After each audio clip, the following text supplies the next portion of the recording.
Hello students, welcome back to my channel. Students, +1 में accounts लेते ही आपके साथ दो वर्ड्स जुड़ जाते हैं, डेबिट एंड क्रेडिट। और आप पूरी लाइफ आपके साथ ये वर्ड रहते हैं कि डेबिट एंड क्रेडिट। तो बेटा, जब हमसे कोई डेबिट एंड क्रेडिट पूछता है कि क्या what is the definition of debit and credit, तो अब हम अपनी ही डेबिट एंड क्रेडिट की एक हाइपोथेटिकल दुनिया में पहुंच जाते हैं, जहां हमें लगता है कि डेबिट की डेफिनेशन है debit the receiver, credit the giver, debit what comes in, credit what goes out, debit all expense and losses, credit all income and gains. तो यानी कि हम गोल्डन रूल्स ऑफ अकाउंटिंग बताने लग जाते हैं। तो बेटा, आज मैं आपके साथ डेबिट की डेफिनेशन और क्रेडिट की डेफिनेशन डिस्कस करने जा रहा हूं। ठीक है, तो अब देखते हैं डेबिट क्या होता है। सबसे पहले डेबिट,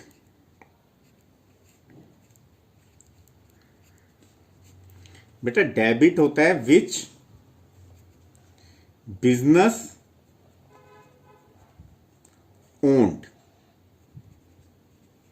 यानी कि जिस पे बिजनेस का अधिकार है, बिजनेस का राइट है, that is called debit. Clear? जैसे बिजनेस के पास फर्नीचर है, तो फर्नीचर पे किसका राइट है बेटा? हमने एक कंसेप्ट में किया है ना, सेपरेट एंटिटी कंसेप्ट। तो उसमें हमने क्या स्टडी की है कि that business and businessman has separate entity. तो बेटा, हम जिसकी बुक्स बना रहे हैं हम उसकी बात करते हैं। तो हम किसकी बुक्स बनाते हैं? बिजनेस की, ना कि बिजनेसमैन की।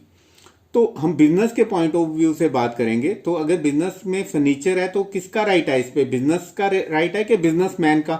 बिजनेस का राइट है ना। क्लियर? तो कहने का मतलब है बिजनेस डेबिट क्या होता है? डेबिट विच बिजनेस ओन्ड, जिस पे बिजनेस का राइट है। क्लियर? एंड क्रेडिट क्या होता है बेटा? विच बिजनेस लोन्ड, जो कि बिजनेस ने लोन लिया हुआ है। क्लियर? तो that is called credit. Clear? तो ये डेफिनेशन है बेटा डेबिट एंड क्रेडिट की। डेबिट की डेफिनेशन क्या है? विच बिजनेस ओन्ड, और क्रेडिट की डेफिनेशन है विच बिजनेस लोन्ड। क्लियर? अब हम देखते हैं कि भी हम एसेट्स को डेबिट करते हैं। क्यों करते हैं एसेट्स को डेबिट? बेटा, एसेट्स क्या होती हैं? एसेट्स क्या होती हैं? It is something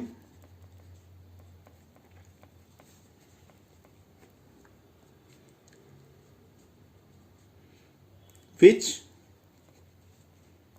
contain economic value और बेटा future benefits. Clear? Future benefits. तो it is something which contains economic value और future benefits, like cash, furniture, etcetera. ठीक है? तो अब कैश है या बिजनेस में कैश है या फर्नीचर है, तो इस पे किसका राइट है? बिजनेस का। ठीक है? Who owned these assets? Business. तो इसलिए ये बिजनेस का डेबिट है। क्लियर? तो तभी हम एसेट्स को सभी को डेबिट करते हैं। अब जैसे लायबिलिटीज, लायबिलिटीज क्या होती है बेटा? A liability is the financial obligation, financial obligation of the business.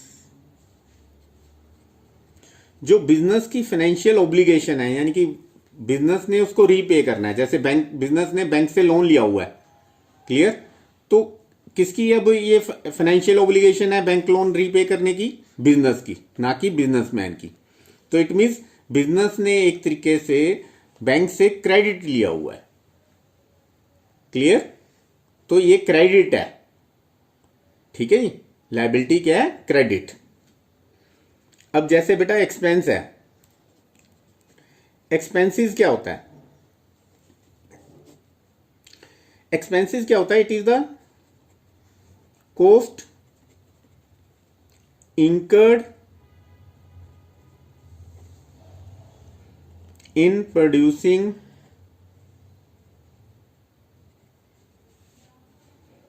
or selling the goods and services. अब बेटा एक्सपेंस जो हैं ये हमारे एक्सपेंस जो हमारे नेट प्रॉफिट्स को कम करते हैं, प्रॉफिट्स को कम करते हैं कि बढ़ाते हैं? एक्सपेंस हमारे प्रॉफिट को डिक्रीज करते हैं ना, ठीक है। एक्सपेंस अगर इंक्रीज होते हैं तो हमारा प्रॉफिट डिक्रीज होता है। क्लियर है ये बात? अब देखो मैंने बता दिया ना, एसेट्स डेबिट होते हैं, लायबिलिटी क्रेडिट होती है, यानी कि एसेट्स क्या होते हैं? डेबिट, एंड लायबिलिटीज क्रेडिट होती हैं। तो बेटा अगर एसेट्स इंक्रीज होंगे तो हम उसको डेबिट करेंगे, और अगर एसेट्स डिक्रीज होंगे उनको क्या करेंगे हम? क्रेडिट, क्योंकि एसेट्स कम हो रहे हैं, ठीक है। ऐसे ही लायबिलिटी है, अगर लायबिलिटीज बेटा अगर इंक्रीज होंगी, क्योंकि लायबिलिटी क्रेडिट होती हैं, तो लायबिलिटी अगर इंक्रीज होंगी तो क्रेडिट करेंगे, और अगर लायबिलिटीज डिक्रीज होगी तो हम क्या करेंगे? डेबिट। यहां तक क्लियर है बेटा? अब देखो मैंने बताया कि एक्सपेंस अगर इंक्रीज होते हैं तो बेटा हमारा प्रॉफिट कम होता है। ये आपने trading and P and L account में भी किया होगा। पी एंड एल जब अकाउंट बनाते हैं हम, तो उसमें एक्सपेंस हम डेबिट साइड लेते हैं, तो उससे हमारा net profit, P and L account में हम बेटा एक्सपेंस इधर लेते हैं ना, डेबिट साइड।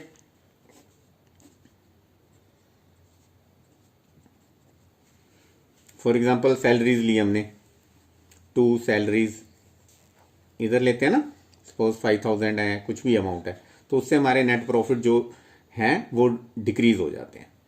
क्लियर? अब देखो बेटा मैंने बताया कि अगर एक्सपेंस इंक्रीज होंगे तो प्रॉफिट हमारा डिक्रीज हो जाएगा। अब प्रॉफिट क्या होता है बेटा? कैपिटल में हम बैलेंस शीट में क्या करते हैं?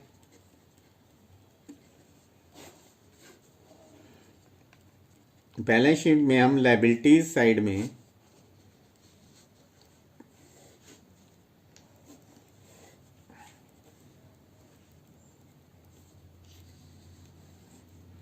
कैपिटल लेते हैं। सपोज कैपिटल जितनी भी है, 10,000 है, 1 लाख है, कुछ भी है, उसमें हम क्या करते हैं? ऐड करते हैं बेटा नेट प्रॉफिट, और लेस करते हैं नेट लॉस। क्लियर है? अब देखो बेटा कैपिटल में हम क्या करते हैं? नेट प्रॉफिट ऐड करते हैं और नेट लॉस लेस करते हैं। अब देखो बेटा एक्सपेंस इंक्रीज होने से प्रॉफिट क्या हो रहे हैं? डिक्रीज। अगर यहां पे प्रॉफिट डिक्रीज हो जाएंगे तो उससे हमारी कैपिटल इंक्रीज होगी कि डिक्रीज होगी? प्रॉफिट हमारी कैपिटल को बढ़ाता है। प्रॉफिट जो होते हैं बेटा ये हमारी कैपिटल में ऐड होते हैं, तो ये हमारी कैपिटल को इंक्रीज करते हैं। अब देखो एक्सपेंस इंक्रीज होने से हमारे प्रॉफिट्स क्या हो रहे हैं बेटा? डिक्रीज। और अगर हमारे प्रॉफिट डिक्रीज होंगे तो बेटा कैपिटल भी क्या होगी? डिक्रीज। क्लियर? अब देखो बेटा कैपिटल डिक्रीज हो रही है, फिर से बता रहा हूं, एक्सपेंस इंक्रीज होने से हमारे प्रॉफिट डिक्रीज हो गए, प्रॉफिट डिक्रीज होने से हमारी कैपिटल डिक्रीज होगी, ठीक है। अब कैपिटल क्या होती है बेटा? एसेट होती है कि लायबिलिटी? लायबिलिटी। अब देखो लायबिलिटी क्या हो रही है यहां पे? कैपिटल लायबिलिटी होती है ना, लायबिलिटी क्या हो रही है? डिक्रीज। लायबिलिटी डिक्रीज हो रही है, तो उसको क्या करेंगे? डेबिट। अब लायबिलिटी क्यों डिक्रीज हो रही थी, कैपिटल क्यों डिक्रीज हो रही थी? Due to increase in expenses. Clear? Expense के इंक्रीज होने से हमारी जो कैपिटल है वो क्या हो रही थी? डिक्रीज। तो इट मींस एक्सपेंस अगर इंक्रीज होते हैं तो हम उनको डेबिट करते हैं। तो दैट्स वाई हम जितने भी एक्सपेंसेस होते हैं उनको क्या करते हैं? डेबिट। क्लियर? अब करते हैं incomes.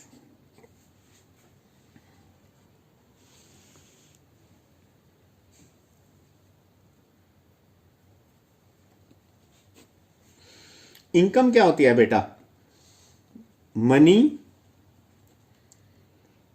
Which is earned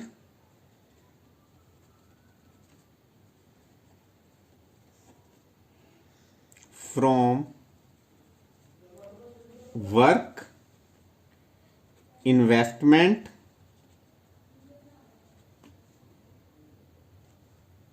business etcetera. तो बेटा अब इनकम की बात कर रहे हैं हम। फिर से देखते हैं हम, अगर हमारे इनकम्स P&L में इनकम्स किधर आती हैं? क्रेडिट साइड आती हैं। For example bye rent received. Income increase होने से बेटा हमारे जो नेट प्रॉफिट है, इधर नेट प्रॉफिट आते हैं, नेट प्रॉफिट क्या हो जाते हैं? इंक्रीज। तो अगर इनकम अगर इनकम इंक्रीज होगी तो हमारे जो नेट प्रॉफिट है यानी कि प्रॉफिट्स जो हैं वो भी इंक्रीज हो जाएंगे। अब देखो बेटा, इनकम इंक्रीज होने से हमारे प्रॉफिट इंक्रीज हो रहे हैं। बैलेंस शीट में देखो कैपिटल में प्रॉफिट ऐड होते हैं, तो इट मींस अगर प्रॉफिट इंक्रीज होंगे तो हमारी कैपिटल भी इंक्रीज हो जाएगी, कैपिटल भी इंक्रीज हो जाएगी। क्लियर है? अब देखो बेटा, कैपिटल क्या होती है? मैंने बताया लायबिलिटी। कैपिटल क्या होती है? लायबिलिटी। अब लायबिलिटी क्या हो रही है? इंक्रीज। तो इट मींस उसको क्या करेंगे? क्रेडिट। तो दैट्स वाई हम जो इनकम्स होती हैं उनको क्या करते हैं? इनकम को क्या करते हैं? क्रेडिट। क्लियर है? तो मैंने एसेट्स बता दिए। एसेट्स क्यों डेबिट होते हैं? क्योंकि एसेट्स पे बिजनेस का राइट होता है, इसलिए डेबिट होते हैं। क्लियर? क्योंकि वो बिजनेस ओन कर रहा है, ठीक है, तो डेबिट होते हैं। और लायबिलिटी मैंने बता दी कि लायबिलिटी बिजनेस की फाइनेंशियल ऑब्लिगेशन होती है, तो दैट्स वाई वो क्रेडिट होती है क्योंकि it is लोन्ड। Clear? And expense and income का भी मैंने कंसेप्ट बता दिया, ठीक है। तो ये आपका डेबिट एंड क्रेडिट का असली फंडा था, ठीक है। Thank you.